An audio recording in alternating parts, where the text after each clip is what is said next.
Henrikh Mkhitaryan. Photo, PA images like Manchester United manager Jose Mourinho. I was surprised that the deal to swap Alexis Sanchez and Henrikh Mkhitaryan between Arsenal and Manchester United did not go through in time for the two players to make their debuts at the new clubs this weekend. But then, if I was Mkhitaryan, I wouldn't have been in a rush to do Mourinho any favours and get out of Old Trafford without ensuring I had eked every penny possible out of the deal. It is obvious Mkhitaryan held all the cards. Like a poker player with a pair of aces in his hand, who knows that another ace is coming in the next flop, Mkhitaryan could hold out for as long as he wanted. He just had to keep his poker face on and hold out for the best deal. Mourinho has only himself to blame for this transfer dragging on. This is another case where the comments and criticisms from the Manchester United manager have returned to haunt him. Why should Mkhitaryan have done him a favour? Over the last 6 months, Mourinho has not held back and he has been particularly critical of the Armenian midfielder, although Anthony Martial, Luke Shaw and Chris Smalling have also been on the receiving end. Perhaps there is an element of reverse psychology in Mourinho's thinking and he does it to provoke a positive reaction from his players. But is it for the good of Manchester United or for the good of Jose Mourinho? Only Jose knows. Since the start of the season, it looked like Manchester City would be Sanchez's next destination and that he would join them on a free transfer this summer. And even though the Premier League leaders could afford all the fees and wages involved in this deal now, Pep Guardiola has obviously decided he didn't want to disrupt the City dressing room. He appears to have been reluctant to bring in a new player on huge wages. That is always the danger of signing a player on massive money.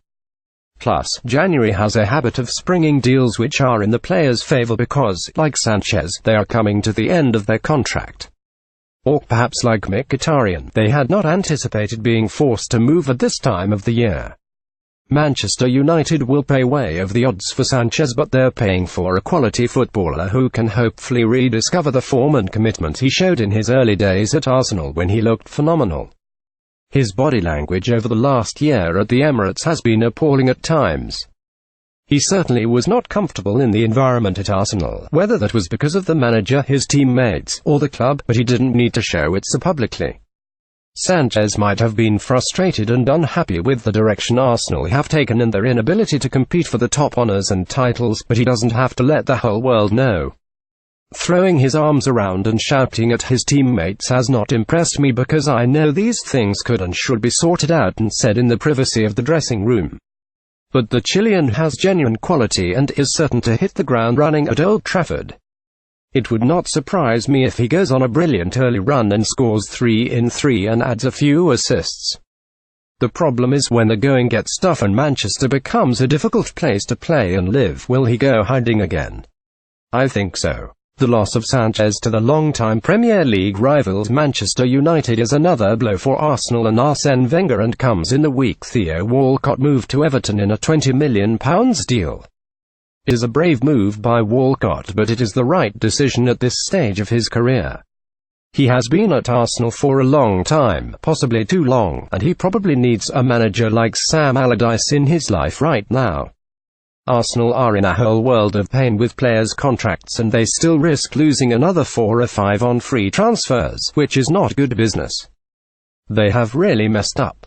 Wenger and the board may feel that players' performances have been so inconsistent that they do not deserve new deals, but if they are allowed to leave for nothing, they will not get the money back anyway. It would certainly not surprise me if we saw breaking news: Mesut Ozil to leave Arsenal and having a medical at Bayern Munich. The German midfielder's contract is also up this summer and I can't see him staying with the Gunners. Mkhitaryan will be a welcome addition for Wenger, but unless they can somehow qualify for the top 4, it promises to be another long season for Arsenal supporters, and there's no sign that the Frenchman's reign is coming to an end anytime soon. Sunday Indosport.